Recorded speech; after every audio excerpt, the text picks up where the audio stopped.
அனைவருக்கும் வணக்கம். நான் டாக்டர் சபரிநாத் ரவிச்சந்தர், நுரையீரல் சிறப்பு நிபுணர்.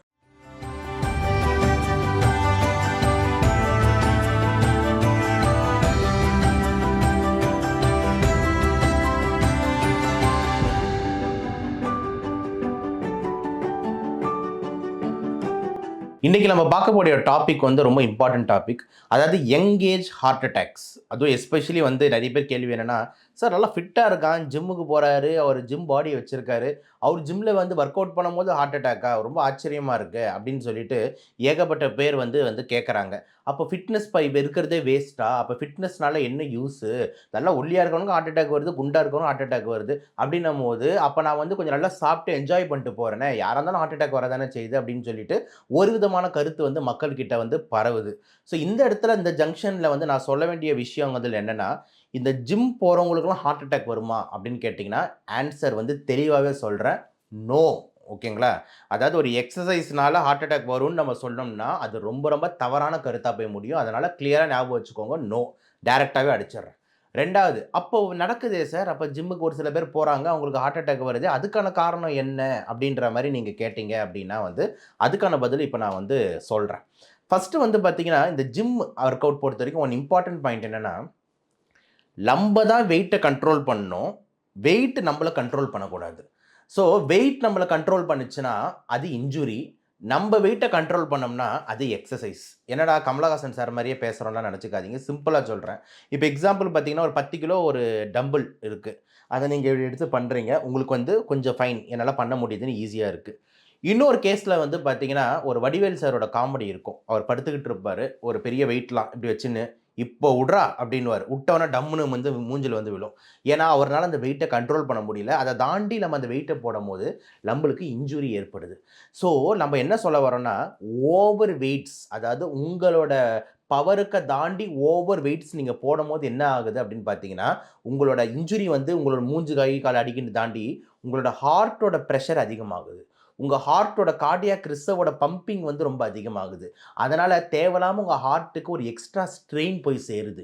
பிபி திடீர்னு ரொம்ப அதிகமாகுது. அதனால் தயவு செஞ்சு பார்த்தீங்கன்னா, இந்த எக்ஸசைஸ் பண்ணுறவங்க, இந்த வெயிட் ட்ரெயினிங் பண்ணுறவங்க பார்த்தீங்கன்னா, கரெக்ட் வெயிட் ரெப்பிட்டேஷன்ஸ் இன்க்ரீஸ் பண்ணுங்கள். நிறைய டைம் எக்ஸ்ட்ரா ஒரு 5 டைம் போடுங்களே தவிர, தயவு செஞ்சு வெயிட் இன்க்ரீஸ் பண்ணி உங்களோட ப்ரெஷர்ஸை ஹார்ட்டுக்கு அதிகம் கொடுக்காதீங்க. இது ஒரு ஃபஸ்ட்டு முக்கியமான காரணமாக நான் சொல்ல விரும்புகிறேன். ரெண்டாவது முக்கியமான காரணம், ஏன் இந்த ஜிம் போகிறவங்க, இந்த ஒர்க் அவுட்ஸ் பண்ணுறவங்களுக்குலாம் ஹார்ட் அட்டாக் வருது அப்படின்றது இன்னொரு முக்கியமான காரணம். நல்லா ஞாபகம் வச்சுக்கோங்க. ஒருத்தவங்க ஜிம்முக்கு போகிறாங்க, நல்லா ஒரு ஏரோபிக்ஸ், அதாவது நல்லா அந்த த்ரெட்மில்ல ஓடுறாங்க, இஎஃப்எக்ஸில் ஓடுறாங்க, சைக்கிளிங் பண்ணுறாங்க, ரொம்ப நல்லது, ரொம்ப நல்லது, வெரி நைஸ். ஒரு மினிமல் வெயிட் ட்ரைனிங் பண்ணுறாங்க, ரொம்ப நல்லது, நல்ல ஒரு பீஸ்ட் விஜய் மாதிரியே இருக்கலாம், நத்திங்கிறாங்க, சூப்பர். பட் ஆனால் சில பேர் பார்த்தீங்கன்னா, அங்கே போகும்போது ஒரு நட்பு ஏற்படும். அப்போ ஒரு நட்பு, ஒரு ஃப்ரெண்டு சொல்லுவார், நீ என்னடா இதே மாதிரி உட்காந்துட்டு ஓடிக்கிட்டு சும்மா போட்டுக்கிட்டு டக்குன்னு ஒரு பாடி அரைநாள் மாதிரி ஆக வேணாமான்னுவார். ஆமாம், நான் ஆகணும், நான் என்ன பண்ணலாம், ஒன்றும் பிரச்சனை இல்லை, நாளைக்கு ஒரு இன்ஜெக்ஷன் எடுத்துன்னு வரேன், போட்டுக்கோ அப்படின்வார். ஸோ இந்த மாதிரியான இன்ஜெக்ஷன்ஸ் கல்ச்சர் உங்களுக்குள்ளே அங்கே வர ஆரம்பிக்கும். இந்த இன்ஜெக்ஷன் என்ன இன்ஜெக்ஷன் நினைக்கிறீங்க, அப்படி ரொம்ப சத்து டானிக்கா, அது என்ன, அதாவது ஒரு இதுவா அப்படின்னா கிடையவே கிடையாது. ஸோ இந்த இன்ஜெக்ஷன் ஃபஸ்ட்டு இம்பார்ட்டன்ட் இன்ஜெக்ஷன் என்னென்னா ஸ்டீராய்ட்ஸ். ஸோ இந்த பாடி பில்டர்ஸ் இந்த அனபாலிக் ஸ்டீராய்ட்ஸ் என்ற இன்ஜெக்ஷனை உள்ள செலுத்த ஆரம்பிப்பாங்க.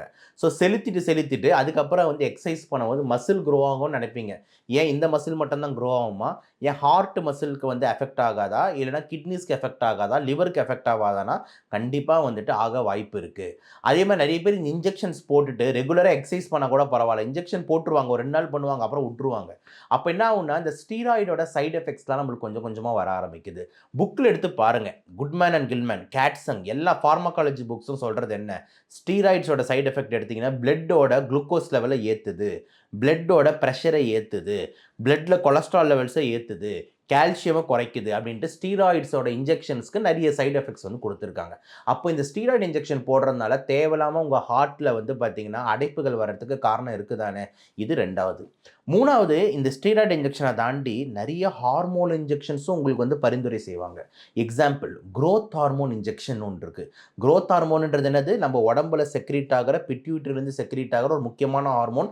நம்ம வளர்கிறதுக்கு, நம்ம ஹைட்டுக்கு தான் இந்த க்ரோத் ஹார்மோன் தேவை இந்த குழந்தைங்களுக்கு.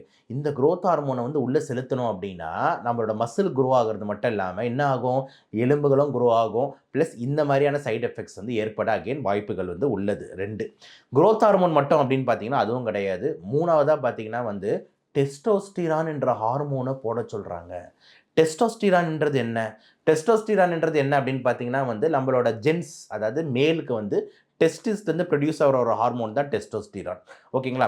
இந்த டெஸ்டோஸ்டிரான் ஹார்மோனை திருப்பியே போட சொல்கிறாங்க.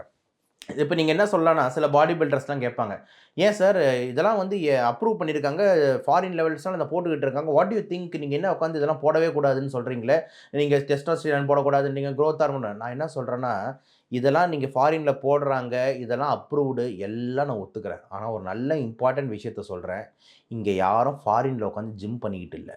ஒரு ஜிம்லேயும் ஃபாரினில் வந்து பார்த்தீங்கன்னா ஒரு நியூட்ரிஷனிஸ்ட் இருப்பாங்க, உங்களோட பிளட்டோட ஹார்மோன் லெவல்ஸ் செக் பண்ணுறதுக்கு எண்டோக்ரைனாலஜிஸ்ட் இருப்பாங்க.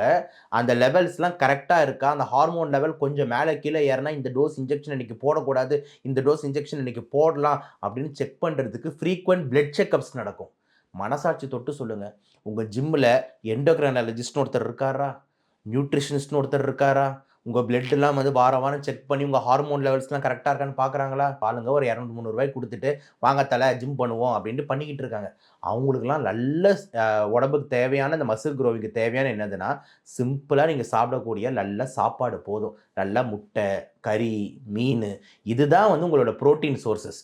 வெஜிடேரியனாக இருந்தீங்கன்னா பன்னீர், சென்னா, மூங்கு, தால், சோயா இந்த மாதிரி சாப்பிட்டுக்கலாம்.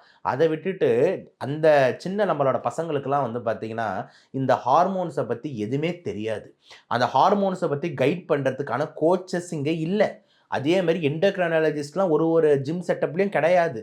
அப்படின்னும் போது எதுவுமே இதை பற்றி தெரியாமல் நீங்கள் இந்த இன்ஜெக்ஷன்ஸை வந்து யாரோ சொல்கிறாங்கன்றதை போட்டுக்கிட்டிங்கன்னா உங்களுக்கு சைடு எஃபெக்ட்ஸ் வரும்.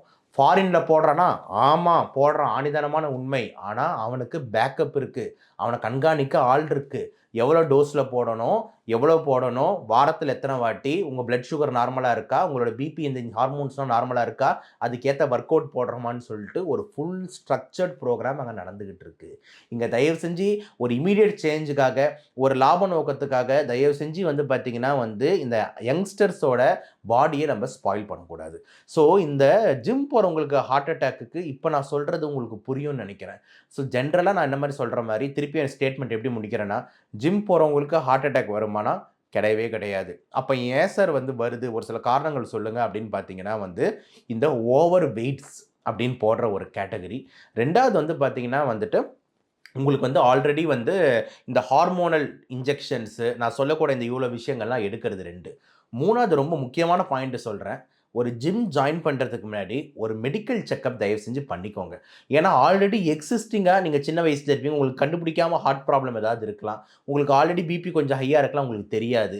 ஸோ இந்த மாதிரி ஆல்ரெடி எக்ஸிஸ்டிங்காக வந்து ஹார்ட்டில் அரித்திமியா இருக்குது, இல்லை ஹார்ட்டில் கொஞ்சம் வீக்னஸ் இருக்குது, இல்லைனா ஹார்ட்டில் மசில்ஸ் வந்து கொஞ்சம் வீங்கிருக்கு, இல்லைனா வந்துட்டு உங்களுக்கு பிளட் சுகர்ஸு பிளட் பிபி வந்து கொஞ்சம் அதிகமாக இருக்குது, இது எதுவுமே செக் பண்ணாமல் நீங்கள் டேரெக்டாக ஜிம்முக்கு போய் ஆரம்பித்து இப்போ பண்ணுறா இப்போ விட்றா அப்படின்னு நீங்கள் ஆரம்பிச்சிங்கன்னா திடீர்னு ஹார்ட் அட்டாக்ஸோ, ஹார்ட் அரெஸ்ட்டோ, கார்டியாக் அரெஸ்ட்டோ ட்ரிகர் ஆகிறதுக்கு வாய்ப்பு அதிகம்.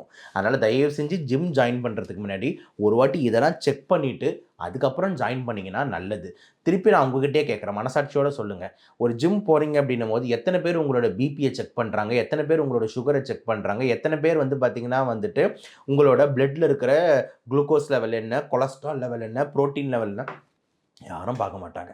மேக்ஸிமம் என்ன பார்ப்பாங்கன்னா உன் ஹைட் எவ்வளோ இருக்குது, உன் வெயிட் எவ்வளோ இருக்குது, இந்த மெஷர்மெண்ட் எவ்வளோ இருக்குது, அந்த மெஷர்மெண்ட் எவ்வளோ இருக்குது, இவ்வளோ பார்த்துட்டு அதுக்கப்புறம் அதுக்கேற்ற மாதிரி வந்து உனக்கு என்ன வேணும், வெயிட் லாஸ் பண்ணணுமா இல்லைனா மசில் கெயின் பண்ணணுமா அப்படின்ற மாதிரி கேட்டுட்டு ஒர்க் அவுட் ஆரம்பிச்சிருவாங்க. யாரும் உங்கள் பாடியை ஃபுல்லாக இசிஜி எடுத்து எக்கோ இதெல்லாம் செக் பண்ண மாட்டாங்க. ஏன்னா ஜிம் நடத்துகிறவங்களுக்கு அதெல்லாம் வந்து வேலை கிடையாது. அதெல்லாம் அவங்க பண்ணாங்கன்னா பாவம் அவங்களுக்கு ரொம்ப காசு செலவாயிடும். அதனால் தயவு செஞ்சு உங்கள் உடம்புக்கு நீங்கள் தான் எஜமானர்கள். நீங்கள் அந்த மாதிரி ஜாயின் பண்ணுறதுக்கு முன்னாடி ஒரு வாட்டி சேஃப்டிக்கு just I'm going to join the gym sir, ஒரு வாட்டி I'm just check I'm medically fit or not அப்படின்ற மாதிரி ஒரு வாட்டி செக் பண்ணிக்கோங்க. ஸோ ஓவராலாக இதுதான் வந்துட்டு இந்த ஜிம் போகிறவங்களுக்கு வந்து உயிரிழப்பு, மாரடைப்பு ஏற்படுறதுக்கான முக்கியமான ஒரு சில டைரக்ஷன்ஸ். நான் சொன்ன இந்த டைரக்ஷன்ஸை வந்து நீங்கள் வந்து ஃபாலோ பண்ணீங்க, இந்த செக்கப்ஸும் சரி, இன்ஜெக்ஷன்ஸ் எடுக்காமல் இருக்கிறதும் சரி, வெயிட் மேனேஜ்மெண்ட்டும் சரி, இதெல்லாம் நீங்கள் கரெக்டாக ஃபாலோ பண்ணிங்கன்னா கட்டாயம் ஜிம்முக்கு நீங்கள் தைரியமாக போகலாம். ஒரு உயிரிழப்பு கூட ஏற்படாதுன்றது ஆணித்தனமான உண்மை. இந்த வீடியோ வந்து தயவு செஞ்சு உங்கள் வீட்டில் இருக்கக்கூடிய யாராவது ஜிம் போகிறவங்களுக்கு ஷேர் பண்ணுங்கள். யங்ஸ்டர்ஸ் நிறைய பேருக்கு ஷேர் பண்ணுங்கள். யார் யாரெல்லாம் வெயிட் லாஸ் பண்ணணும்னு நினைக்கிறாங்களோ ஷேர் பண்ணுங்கள். அதே மாதிரி வந்துட்டு உங்கள் வீட்டில் இருக்கிறவங்க பசங்க, உங்களோட ஃப்ரெண்ட்ஸு யாராவது போகிறாங்கன்னா, ஜிம் போகிறவங்க எல்லாருக்குமே இது கண்டிப்பாக யூஸ்ஃபுல்லாக இருக்கும். ஃபீமேல்ஸ்க்கும் ரொம்ப யூஸ்ஃபுல்லாக இருக்கும். ஸோ அவங்க எல்லாருக்குமே இதை ஷேர் பண்ணுங்கள். ஸோ தட் இந்த அவேர்னஸ் மூலயமா ஜிம்மில் என்னென்னலாம் பண்ண வேணாம் அப்படின்ற மாதிரி வந்துட்டு ஒரு ஐடியா உங்களுக்கு வந்து கிடைக்கும். நன்றி, வணக்கம்.